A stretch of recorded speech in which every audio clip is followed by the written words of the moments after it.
A good definition is always great with anything because it allows us to understand what we're dealing with.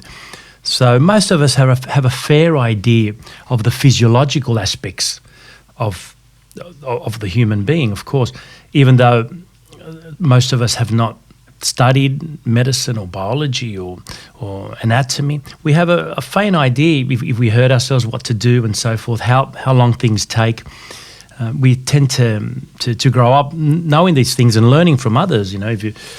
If you hurt your ankle, then and rest it, put some ice and so forth. We roughly know. With psychologists, it is a little bit different because we're dealing with abstract terms. And so a lot of things are confused. People say certain things, they add certain things. And so we demythicize, I suppose, anxiety. Anxiety is in everyone. Some people say, I have anxiety. And I usually say, yeah, I know, because you're a human. So in fact, if you're a mammal, you probably will have it as well, and some other animals too.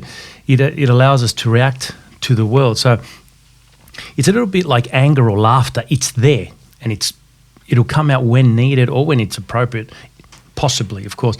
We all, throughout life, try to be able to manage these symptoms, whether it's laughter. We know that if we're in a place that we shouldn't be laughing, we can hold on. If we're in a place that we shouldn't raise our voice, we try to hold it off and so forth. Sometimes, because we're not robots, we might make mistakes and then we can get back on track. For most of us anyway. Some people find it more difficult. So there are those people that suffer from severe anxiety, which means that their brain thinks that they should be always anxious because there's something out there that requires that reaction. So remember, when we have anxiety, it's because something triggers that. Just like laughter, something triggers us to laugh. Some people have it, and of course, that's more clinical type anxiety. And it's very, very different. Some people suffer from extreme anxiety that they can't go out. They find it difficult to meet others. Social anxiety as well, in of course in settings where there are other people. Anxiety with many other things, and related to that, of course, it's based on fear, isn't it? So related to anxiety, there's phobias and all these other things that come with it. But anxiety in itself is within all of us at a certain level, and for most of us, we're capable of dealing with it and managing it quite well. Some people find it difficult, just like with depression. So we're going to look at how we can identify some of these symptoms. So we define anxiety as something that's part of us. That means all we can do is manage it. And if you see a psychiatrist, for example, they may prescribe or recommend medication, which means that they're looking at the function of the brain. So a psychologist would look at more the emotional side of things, how it's triggered and how we're thinking about it. And so sometimes people need both type of interventions. The pharmacological, that we call it, chemicals, and there's some very good medication. It's not like before. There are some very good, less intrusive medication for those people that have severe and constant anxiety that affects their daily life, affects their relationships, affects their work, affects their social life, and of course, in the end, their own happiness. So if you're not at that level, then medication wouldn't be for you. Sometimes a few techniques would help, and we're going to go into that because it's something natural. Then we're managing it, and therefore it's going to come back and it's going to go. A lot of people tend to feel that things aren't working because one, it's not quick enough, and two, they feel better, then suddenly they don't. Well, it's because life happens, and so when we're doing things, when we're conscious, when we're up, when we're not sleeping, when we're up, doing things, going to work, dealing with things, dealing with stresses, anxiety will come. You can't eliminate it, guys. So that's always a good step to start with, a good definition. If you know someone or for yourself, set yourself up for success, not for failure. Know that all you're going to do is manage that anxiety in certain times.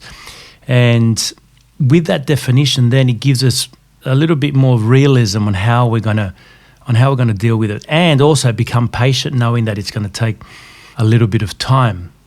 So anxiety, when in ourselves, we can recognize it as symptoms that are affecting us when a good one is when we go to sleep. Roughly, if you find yourself that when you go to bed, you lie there and your brain keeps ticking around.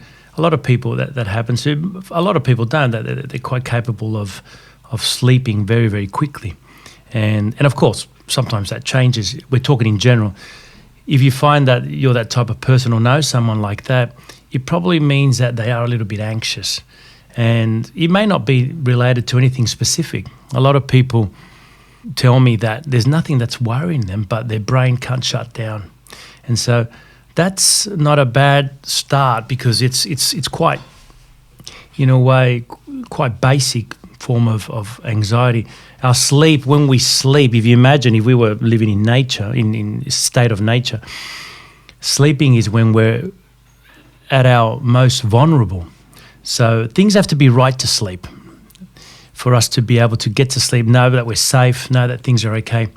If the brain senses something's not right, it's going to keep us awake. And the best way to keep us awake or keep us alert and vigilant is through anxiety. It releases anxiety. Say, hang on, no, we shouldn't be sleeping here because a bit worried about those noises or this thing that may happen tomorrow. So the brain doesn't really discriminate between a problem. It might give you a lot of anxiety over one little tiny thing. Just gives you just in case you need it. Then it's up to us, if you like. The brain's the organ. Us, we can call it the mind, if you like, when we intervene, for us to say, okay, now, this is fine, I've got this under control. And we're going to look at how we're going to do that in a second. So, but it's important to recognize what anxiety is, knowing that it's within us, knowing that it's going to come out and when.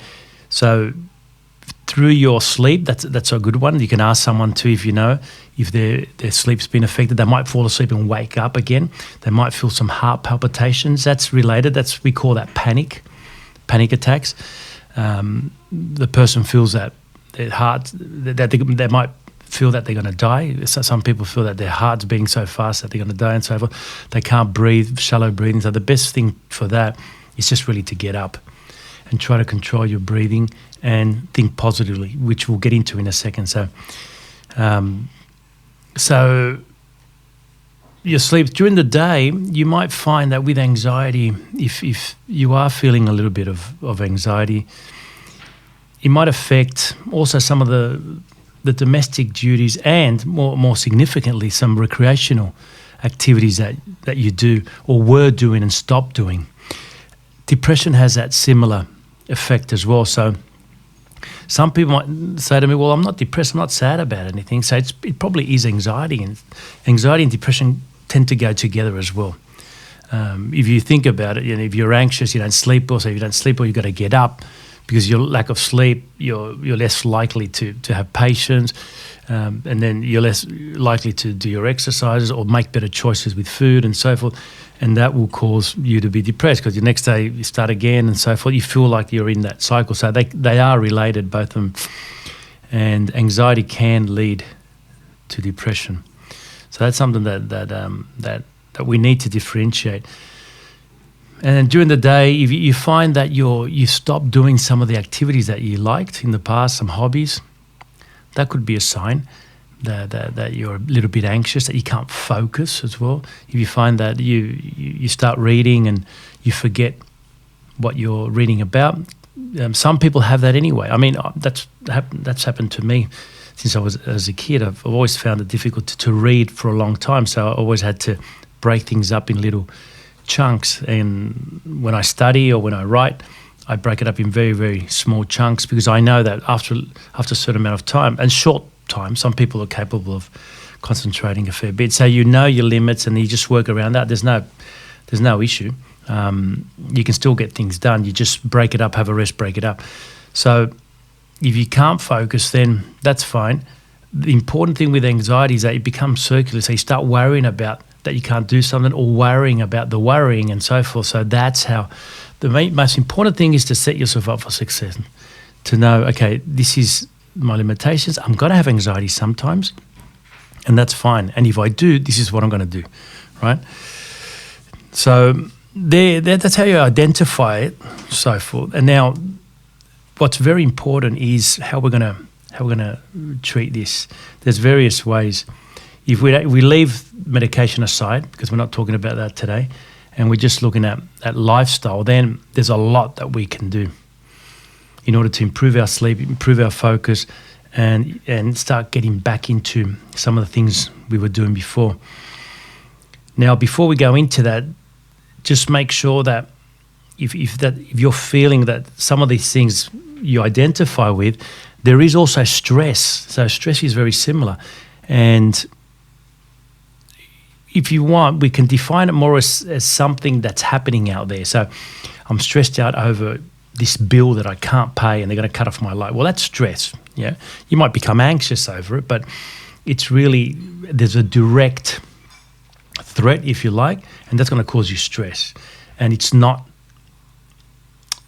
hasn't been resolved. So look at your life. So if there are some stresses, whether you're having problems at work or in your relationship and so forth, and see whether you can identify whether it is more because it's a stressful situation or because it's anxiety. Now, it's very difficult for us psychologists to sometimes diagnose that, because the way I like doing it is just making sure that if there are quite a few stressful situations, then I'll just take it as stress for now and slowly look at the anxiety. Because with stress, it's just a little bit easier to deal with because you're dealing with a concrete event outside of you. And whilst that thing is there, you're going to feel stressed out. And again, connected with anxiety and connected with, like I said, in psychology, there's an interconnection of things, and I think the real gift is to try to separate these things and have some clarity. So just think of your own life, whether there are any stresses, and then we can start identifying, categorizing, and then going into a therapeutic stance. But if you feel that it is anxiety, there's nothing really bothering you, you just have that sense of dread maybe sometimes. Some of the philosophy in the past, this is nothing new. Kierkegaard in the 1800s, even Aristotle in 500 years BC talked about these type of symptoms, you know, and because it's part of our being. So, and for the ancient Greeks, it was very simple. You just have to study philosophy and get in contact with nature and follow a certain pathway and so forth. For some of the more existential type philosophers, they thought that there's no way out of this. The only way, really, if you're alive, the only way to manage your anxiety is to know it, to know that it's going to happen. That's it. Because every time we make a decision, it causes us anxiety. Why? Because we make ourselves through decisions, and there's so many decisions we can make. We can decide right now to get up into the computer off and go for a walk, or stay, or you can have a banana. You know, there's so many things you can do, but you decide only one thing. So that creates a sense of anxiety, because you know, well, should I be doing this or not? And if I do this, am I going to be happy and so forth? So if you're alive, there's no way out of it. But there is a way to be happy, and that is to understand that all you can do is try to make the best decision at that time. And then if you get that problem coming back to you, we might call it regret or whatever, then you need to look at it in a rational way, not an emotional way, in a rational way. So you'd look at it and say, okay, I did this because of this, and this at the time. Things have changed, but I wasn't aware of it, and that's fine. And just like you would talk to maybe a child, then you can talk your way through things like this to yourself, to your brain. And that's what we call self-positive talk. That's the number one thing for anxiety. We call it self-positive talk. A lot of people do that. I mean, you don't necessarily need to be crazy to talk to yourself. The problem is if you hear somebody answer back, then that might be an issue. But if you talk to yourself in a positive way, and you say, okay, Carlos, I'm not going to worry about this. Tomorrow when I wake up, I'm going to ring Telstra and I'm going to ask them for an extension to pay that bill. and I'm going to say this, if that doesn't happen, then I'll deal with it. So you break it up in chunks and you talk to yourself almost like in third person, but you're really talking to your brain, because your brain's like a computer. It's not intelligent. It's just very good at processing data, but it still needs like a keyboard. So now you're on Zoom, your computer, if you want to get on Twitter right now, unless you get on your keyboard or your mouse and do something, the computer won't know. Brain's the same. If you don't want to be anxious, the brain needs to know. If you don't want to be stressed, the brain needs to know. It's not going to resolve everything, but the brain's going to know that symptom isn't required now, because we're still in a primitive sense locked into that state of nature. So if a lion is running after us, then we'd be very anxious, running fast and trying to get out, because it's life or death. But someone might cut us off while we're driving and might make us as anxious. The brain doesn't discriminate with the events. It just gives us anxiety. So then it's up to us to say, you know what, that's fine. They must be in a hurry. There must be I'm going to let it go. And so you're making a better decision, and that creates the opportunity then for happiness, really, in that sense of the term.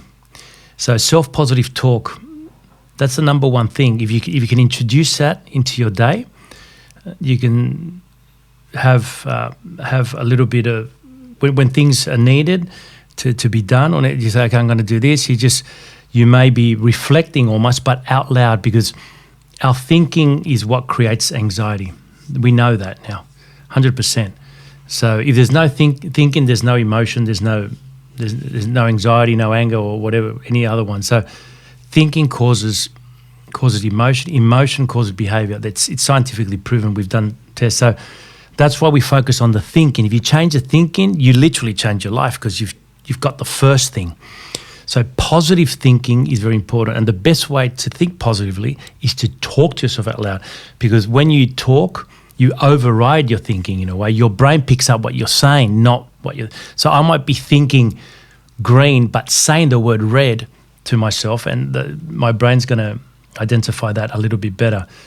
So I might decide, I really would like to stop the car and punch that guy. I might think that.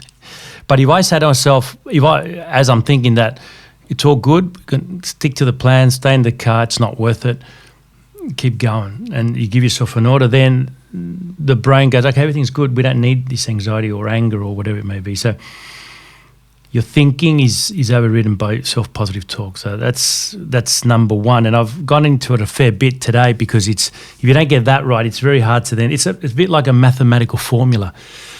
You've got to get the part right at the start. And we don't want to bombard you with a lot of things either. So we're going to stick to self-positive talk and two things that you can do outside of yourself, if you like. So this is internal. This we're talking about dealing with our own brain. There's things that we can do in the world that external of us that are going to help tremendously with anxiety. I can tell you, it doesn't matter who you talk to, and you can tell them I told you, all good. If you can talk to any psychologist, any life coach, psychiatrist, any specialist, you can tell them this, that there's nothing better, there's no medication that they can offer you that's going to be better than physical exercise for anxiety, without a doubt. There's nothing better than that. We're setting ourselves up for success knowing that, yes, I'm always going to have anxiety, that's fine. It's just at a certain level, and is it appropriate? Is it an appropriate reaction to whatever's happening or to our lives? And if we do have a little bit of anxiety, that's fine. You don't really need to treat it.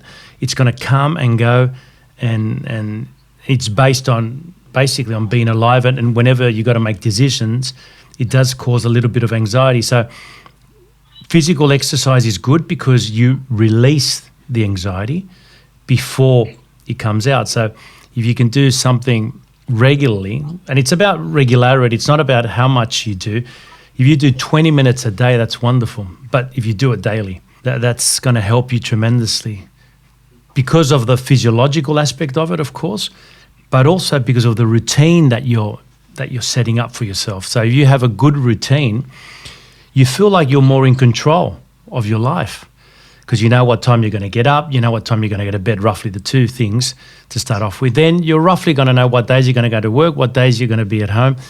But in between that, you're going to know that, okay, when I get home, I'm going to do this, and I'm going to go for a walk. And it's kind of like already set out. Why is that important? Because our brains love certainty. Anxiety happens through uncertainty mostly. We don't know what's going to happen. So if we create certainty in our lives as much as possible, because we can't control the future, literally, but we can manage it in a certain way by organisation and creating good habits, that we have certain control over what's happening, or at least enough for our brain to think, hey, we've got this under control. Now, tomorrow I'm going to do this, I'm going to do that. Sure, there are a few things I've got to deal with, but it's within the plan. It's in the plan. So having a plan is very important when you wake up in the morning. That's how you can intervene for yourself and maybe help someone else. Now, that takes us into a little bit of journaling, because if you do write your plan down, and I know it's a little bit sometimes tedious because you already know what's going to happen. I'm going to go to work tomorrow, and then but if you write it down, you give yourself a visual. Your brain loves that. Okay, I'm getting up tomorrow at 6, I'm having a shower, having breakfast, leaving at 7, working, I'm going to have lunch, I'm going to take this for lunch and come back, then I'm going to go for my 20-minute walk, I'm going to have a shower, I'm going to watch bit of television, I'm going to read, I'm going to go to bed at 9:30. So if you write that down, it'll take you 2 minutes to do, just in point form, then that would be something that you're giving yourself the serenity, and also a little bit you're already in a way, what you've done is you're going into the future in that sense. You're already setting up what's going to happen. To a certain degree, of course, there are factors in life that change things, that's fine. But you're already going forward and saying, okay, if this happens, I'm going to be doing this. A bit like a coach in sport. They try to look at most of the things that may or may not happen, but you can't cover everything. But if you're going with a plan, then you're going to have a far better chance of reacting to events that weren't part of what you wished for, because it's always going to happen. So there's always going to be things that are going to happen that are going to affect us. And so the beauty about this is that it takes you 2 minutes to write. You don't need anything too fancy. But if you get into that habit of journaling, rather than just write it down anywhere, get yourself a nice little book, get yourself a nice pen, and that's special for that. Take it with you, just write down what's going to happen that day, and then you can also use it for some reflective time and anything some ideas that you might come up with. It might allow you to become a little bit more creative, and that's another way of managing anxiety as well, your creative outlet. So not all of us are artists, but we have a creative part of our being that requires to be released. So it could be painting, writing, it could be making music, or those traditional type of art things, but it could be something quite different to that. Some people like going into the garage and making things out of wood, or gardening, for example. That's quite creative. Cooking, and so you might give yourself a little bit of, rather than have it as a chore, you look at it more as an opportunity for you to be creative. So you have your physical outlet, your creative outlet, and you'll tap into the future with your list. So those three things, just those three things on their own would be quite significant if you were to do it regularly. Now, if you do it tomorrow and then don't do it for a week, then that's not going to work. It's a bit like exercise. So the important thing about this is regularity, and don't get too worried that it's a lot of work. It's only difficult at the start, creating a habit. Then it's easier as we get along, because it becomes less thought of, a bit like driving a manual car, or a lot of us do things that seem quite simple, but for others may be difficult. I mean, talking a different language, of course, these type of things that we just do automatically, but that's because we've practiced it. And so that that work that you have to do at the start is not the same later on. So that's why people get a little bit disappointed. They don't want to continue because they feel that that's the same amount of energy they're going to have to put in. But it's not. There's a lot of energy putting at the start, a bit like first gear, and then you're eventually in fourth gear or overdrive, and you just go along, less energy and getting things done. But that's far better than actually living with anxiety.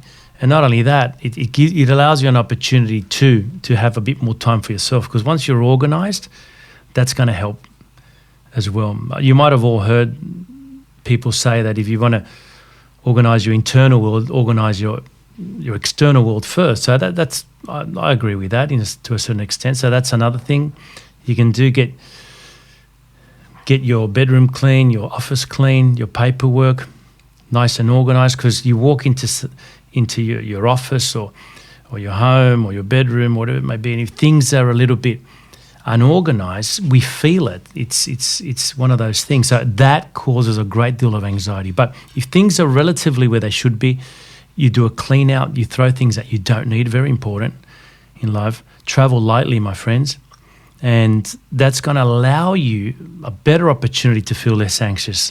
But it's not going to protect you 100%. Nothing will, like we said. There are going to be opportunities for anxiety to come out, and there's going to be opportunities for us to be able to manage it at that time. So make sure it's almost like getting excited with that challenge rather than getting worried that you're anxious. So that's a difference between severe and chronic depression and anxiety, severe and chronic anxiety, and just everyday type of anxiety, which most of us will have. So you give yourself a little bit of a break, allow yourself to be anxious, that's fine. And make sure you intervene when needed. But if you've got that setup where you've got those habits happening, that routine, that self-positive talk, knowing that your thinking is going to change the way you feel, and intervening appropriately, then all those things put together are just going to allow you to have a bit more of a delay, if you like, between reacting, whether it's any other emotion like anger or anxiety is the same. You can delay that, but eventually it has to come out. So that's why we talk about physical exercise and creative outlet. Very, very important. So it seems like a lot of work, but it's not. All those words I've used, it's really just, what we're saying is that you get up at a certain time as much as possible, and you go to bed at a certain time. And within that, you just add about 20 minutes worth of exercise a day, and you intervene when needed for your anxiety. Now, if you know of someone or yourself that has severe anxiety and you've tried all these things and nothing works, then they will require treatment. And the best thing to do is to talk to a GP, get a referral to see a psychologist or a counsellor. There are some very good counsellors as well, and even social workers are doing it as well. But I would go and see a psychologist, and then from there they may say, if they're good at what they do, they would say, look, this is a little bit out of my league. You require a psychiatrist because you need medication, or you require a combined approach. And then back to the GP, get another referral and start from there, because there may be an issue with chemical reactions as well. And doesn't matter how much you work on your lifestyle, if there's an imbalance, then medication may be required. Most people require short-term. Short-term in psychotherapy is 12 months, really. So anywhere between 6 to 12 months. Now, I know a lot of people, patients that have come to me and have been on the same medication for 12 years, and we don't know whether it's working or not, because it just becomes part of what they do. So, and because there are some good medications that have come out recently as well, it's always best to if after a certain amount of time it doesn't work, and I would say 6 months, then it's not worthwhile continuing to take. And when I mean work, I mean that it's just allowed the person the ability to manage their anxiety. It's not going to control their anxiety. And that's the difference between. So when we take medication, if you have a headache, you take a tablet and roughly within 20 minutes your headache should go. So you take 2 tablets and so that's roughly how that works. Now, with anti-anxiety medication, it doesn't work that way. It needs to be in our system for at least 4 to 6 weeks before anything happens. And then mostly if I ask people, has it been working? It's been 8 weeks, for example. They say, I don't know. Already that's a good start because the way it works is by you not actually even knowing it works. So you shouldn't feel much different. If you feel different, it's usually a negative thing, like they feel nauseous, or sometimes it affects them the other way around. It keeps them awake.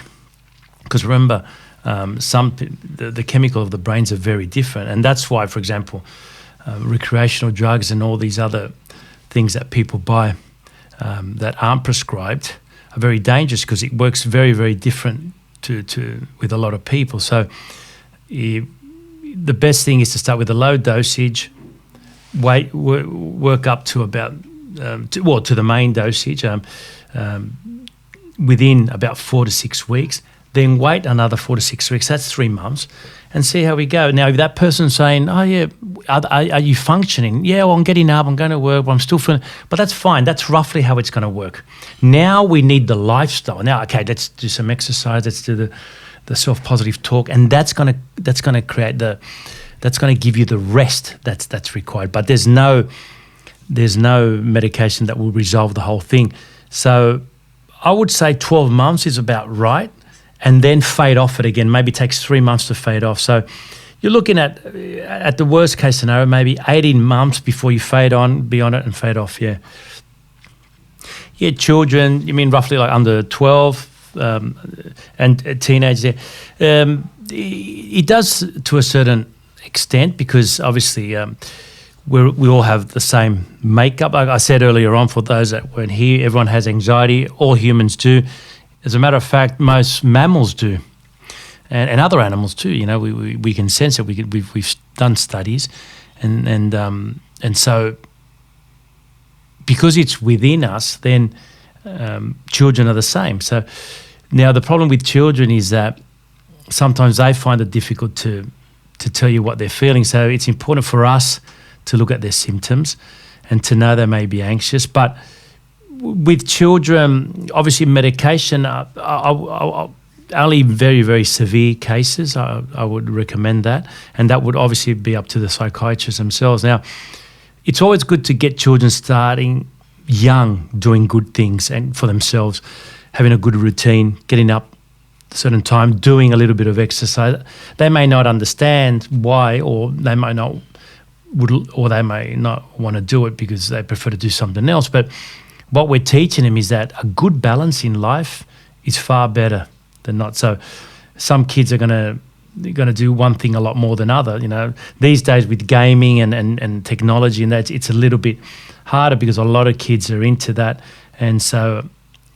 Although if they're under 10, they probably shouldn't be. But if a lot of teenagers are, and they don't know that it's bad for them doing one thing, so we need to start showing them that a good balance is far better, and we know that, and that's the same anywhere, and it has been throughout all time that there's a focus on balance. That balance is the best thing for us. A bit of this, a bit of that, and so forth. So. It's say you go to school, you eat certain things, certain foods for certain times, exercise at a certain time as well. Now, the self-positive talk would work well because you just explain to them, look, just make sure we can talk ourselves into things, we can talk ourselves out of things too. A lot of the times we do talk ourselves into things, even as adults. And so just like that negative aspect of the brain can be tapped into. For example, we feel, oh, this is not going to work out. We're already setting the future. Oh, they're going to hate me when I do that, or they're not going to like me, or that person's not going to, and so forth. So we're already setting up, and the brain's going, okay, no worries, that's what you want. I'll make sure that happens. So the way we can do that is by doing the absolute opposite. So we can explain to the kids, yeah, why not? that whatever you say to yourself or however you think is going to affect the way you feel. They should know that from very little. That the way they feel starts off from what they're thinking about themselves. And it's wonderful. I mean, I wish when I was a kid someone had explained that to me. I thought till I was quite older that my happiness depended on everything outside of me, and I didn't realize that a lot of the way I felt was a starting point from within me, so that I had a lot more control in how happy I am than what I thought. I wish someone had told me that, because it would have made life a lot easier. So we get children understanding that, look, you have a lot more control of how you feel about something than what you think. Not totally, not 100%, but there's a lot that you can do. Start with not bringing yourself down, and then adding some positivity with the self-positive talk. Yeah, so that would work quite well. The other stuff, the routine's tough because kids have different type of lifestyles. The metabolism's different and so forth. But definitely I'll get into the educational part of things, of how the brain works, and the fact that we have more control through our thinking than what they would expect.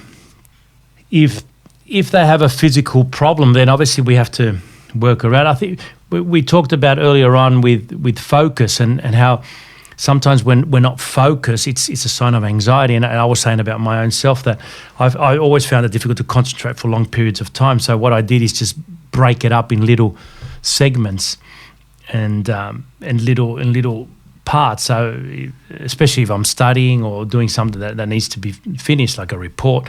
Now, if it's doing something recreational, like writing a book or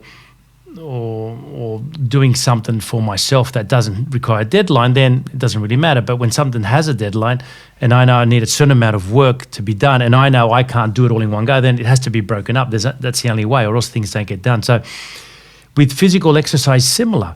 We just have to break it down the best way possible. Now, if the person or the child has physiological or physical issues, then there's always ways that they can do some form of exercise. We have to find a way, and there are OTs and physiotherapists and fitness instructors that specialize on that type of stuff. So I would get that person viewed and assessed by someone that knows a little bit about that area, because it doesn't matter how much you do, because you can always increase later on, but I think despite our limitations, there's always something that we can do. Something's better than nothing. Yeah, that's right. And remember, it's the psychological aspect as well. So if you have a child, for example, that's physically limited or doesn't like doing it,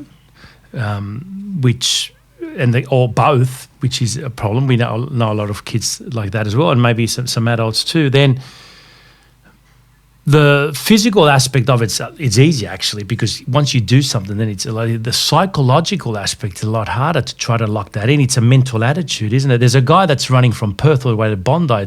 He's going to get here in a few days. I don't know if you know that, but I follow him on Instagram. It's just crazy. He runs 100 Ks a day. He's been running for 43 days. So, he's locked it in. And I know when he was on day 5, I said to someone, he'll get there, because I could just tell. It doesn't matter, he'll crawl, but he'll get there, because it's already done in his head. He's created a future. Yep, I'm gonna run from Perth to, so he's collecting money on the way. Wonderful, for homeless kids and so forth as well. So but what I'm saying is that he's not doing it because he's better than us. He's doing it because his mental attitude was, I'm going to do it, done. It's locked in now, just got to go through the physical process of doing it. But the mental's done. That's the hardest bit. So we need to help people with the mental part of it. But with kids, it's hard, because unless it's something they really want to do, they don't lock it in. So start off with a little bit. And once they'll start getting excited about, hang on, I feel a little bit better, or people have noticed that I look better, or whatever it may be, and you'd be surprised. I've seen some incredible changes in people. But the important thing is we all have our time. We all have our time. I think, in life. And so some of us do things a bit quicker. And like I said, especially kids, I see a lot of kids and adolescent kids. Some of us are good at some things, others at others. It's just that some of those things that some people are good at, it stands out, especially if you're in maths class and there's kids that are really good at maths and so forth. And so it stands out because that you see it that kid might be great at poetry, might not have the opportunity to express themselves, but they will later on in life. So you give them the encouragement that maybe your skills or what you want to do, it's not your time yet, but it will come. But before that, there's certain things and basics that you have to do: sleep well, exercise regularly, eat well, and make good decisions. At least for a certain time, in order to prepare ourselves for what we want to do eventually, because we've already got then most of it, that routine done. And so regardless of where we are in life, that's going to help us. And it encourages them to know that eventually their time may come, but they have to be prepared for it. They can't let themselves go too much. Yeah. No, it's interesting. I mean, I do this every day, not Zoom meetings, but work with people every day. And I'm still surprised when I talk to people how incredible that they've done, because I know how difficult it is to achieve absolutely anything in life. So one little bit is one little bit forward, and that's great. And allow them to feel excited about continuing themselves, and they will make it happen once they want to. The best thing for that type of situation is removing yourself from wherever you are. So if you're in the kitchen or you're outside or wherever you may be, and you feel anxious, the best thing is to stop what you're doing and to remove physically yourself out of that room, preferably outside where there's fresh air. Then when you're there, if you find that you're very, very anxious, the best thing to do is just get a chair, sit upright as much as upright as possible. Get cross your hands, and just using that self-positive talk that I've got this under control, everything's okay. I'm just going to control my breathing. So you just tell your body what you're doing. And it might be hard to breathe deeply. So all you do is just maybe breathe in for 3 seconds and breathe out for 3 seconds. And you just continue that. Once you've got that, it might only take three or four breaths. You can go to 4 seconds. And once you get to 4 seconds in, so you get into a rhythm. You can do that for about 4 minutes. So you sit outside for 4 minutes and just try to control your breathing. And don't worry about your thoughts. Meditation's great and all that type of stuff, but when you're anxious or you're someone that's a bit of a thinker that finds it hard to switch off, then what happens is that it's more frustrating sometimes. You get more anxious when you're trying not to think. So meditation, the definition of meditation is to not think, is to have no thought. It's very difficult to do unless you're a Buddhist monk and done it for years. It's very difficult. So I would prefer someone to allow the thoughts to come. You're given permission the thoughts to come, but you know what? You're not attached to them. You're not attached to them emotionally. You can see that, you can observe the thought, if you like, in your head. I'm thinking about what that person said to me that I didn't like, but you're deciding that you're not becoming attached. So I mean, you might have missed out that when we talked about we have our thinking, then we have our emotion, then we have our behavior. So if you focus on your thinking, you will change your life. You will change your emotion, your behavior, and your life ultimately. And as well, which we didn't say, which I will now, even the way others see and treat you as well. But it starts with the thinking. If you can get that thinking right, now, because our brain is made to think constantly, unless we're asleep, even then, there's still a lot of things happening even when we're asleep, and of course we dream and so forth. But when we're in the everyday life, out and about, or doing things, whatever it may be, there's a lot of processes happening, and so it starts with the thinking, and so the neurons fire and things happen, and so it's quite complicated. Just picking up a pen your brain sending a signal to your hand, let alone writing your name. Very, very complex process. So a lot of things are happening at once, but with the thinking, if we have positive thinking, then our brain will continue to do all those things, but not make us feel bad or make us feel anxious or depressed or sad or angry for that moment in time. It's a bit like when you're in a place and you don't want to laugh, and you feel like laughing, and you hold on, and that's basically what you're doing. You're telling your brain, no, I'm not going to laugh. Sometimes it gets too much and you've got to walk out, of course, but we are capable of intervening in our emotions. I'm deciding not to laugh because I don't think it's appropriate. So you're intervening. So when I say you, I mean your mind. There's your brain and your mind. And so the brain is an organ. It's going to do things. It's going to fire neurons and stuff. Now, your mind, in psychology, I like calling it the mind. You can call it, some people like calling it the soul, the spirit, if you like. If you're that type of person that you're into something more metaphysical. Some people call it our personality, which intervenes and so forth. The psyche, there's many names, but the mind is fine for me because I like the distinction between brain and mind. The brain, the physical part, the mind, us, whatever makes us, I don't know. It's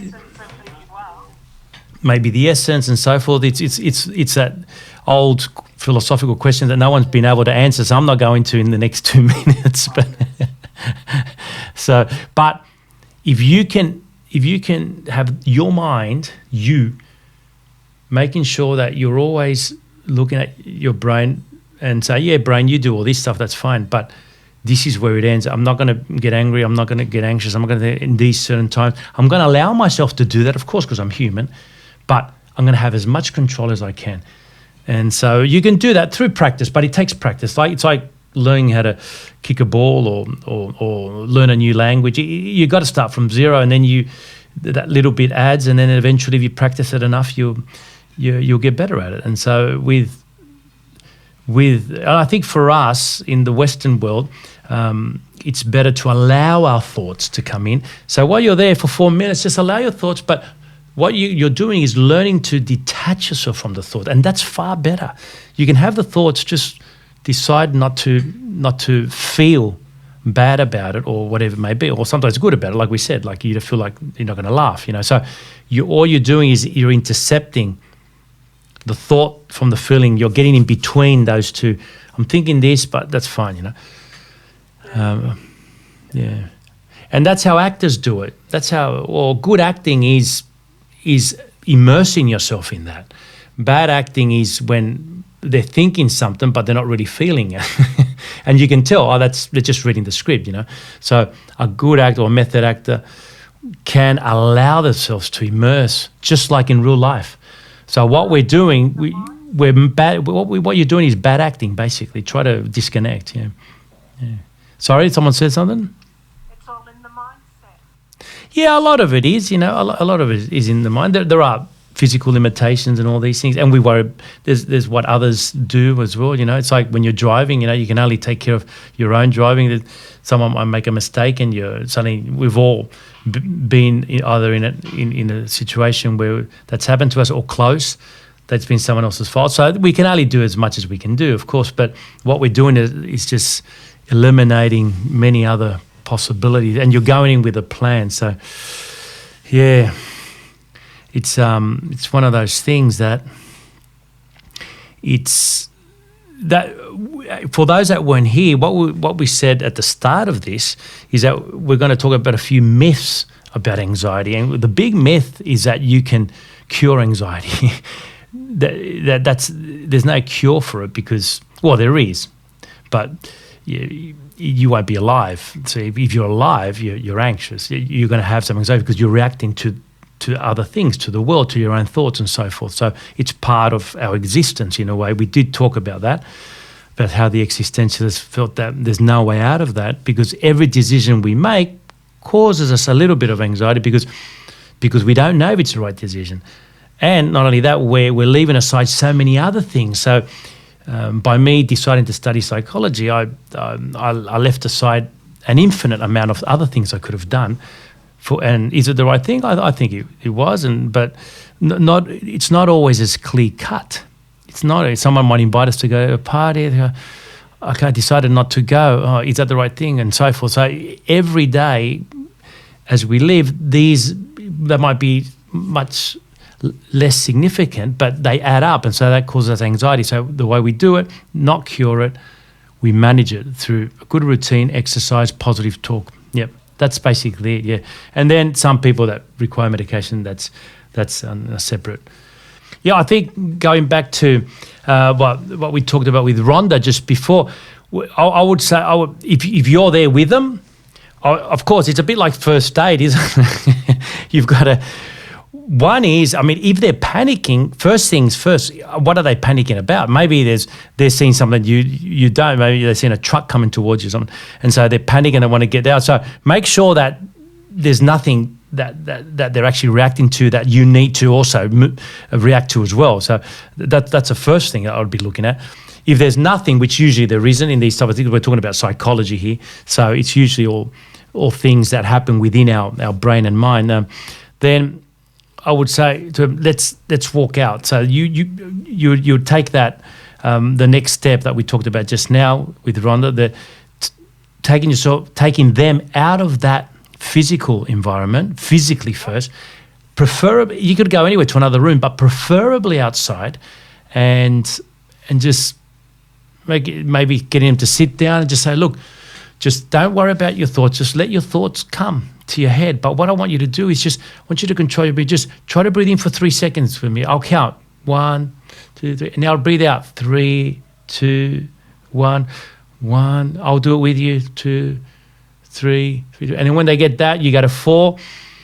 Okay, and that's okay. Look, everything's fine. You're safe, and you just talk to them like as if you're talking to a child as well in that tone. That look, don't worry, everything's safe.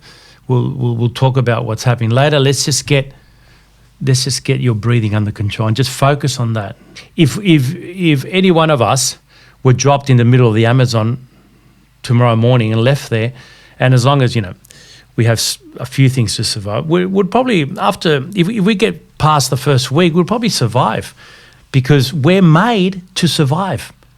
We're made to because you'd be anxious, you'd be thinking, oh, is there a jaguar? I don't know if jaguars are in the Amazon, but they are now, and so we still are equipped to survive in the middle of nowhere because we haven't evolved enough yet to adapt to civilized society. And so eventually, I don't know what would happen if we're still around not us, but if humans are around in 10,000 years, 20,000, who knows, maybe people would have less anxiety and anger because they're two things that aren't really that necessary in the modern world, as necessary as in the state of nature, that you're always. Just look at a documentary, David Attenborough. All these animals, it's life or death. They're always anxious. They're looking before they go out and eat. They hide. It's life or death. It's a lot of anxiety happening. So we're not exposed to that because we live in a civilized society. So if someone's harassing you, you ring the police or you're doing that. We've got certain things that you don't need to arc up. You don't need to run away, or sometimes we do, but you don't need to know how to fight. You need to be strong. These days we have systems that protect us. There are certain rules that we need to abide by. So these type of emotions aren't needed as they would be, but we still have them. There's still a part of our brain that would switch on if we're going into the Amazon, or all of us, I'm sure, or most of us anyway. If you haven't, it's probably because you're too young, have been in a situation where we've had to react irrationally and more animalistic, to save our lives, or whether it wouldn't have been that we had to fight a jaguar, but it might have been maybe we're in a situation where we felt uncomfortable, we had to get out of there. We just did it. We went with our intuition, our instinct, and we just got out of there, or we had to. And sometimes even fight our way out of it if if you've lived a little bit, I'm sure you've been in a situation where it's been touch and go. So, and we're capable of doing that. And there's many scenarios of people reacting in a certain way that saved their lives. They've done what they had to do. There are some philosophers that believe that there's two big subject matters in the life of humans: love and fear. And so fear would be the mother of all the negative side of things, and definitely anxiety in that sense would be based on fears. So yes, and we said that actually we will have phobias that would be based on fears. And I would say personally, my own perspective would be that it's almost a fear of the uncertain. And not knowing and understanding, if you like, that we can never know.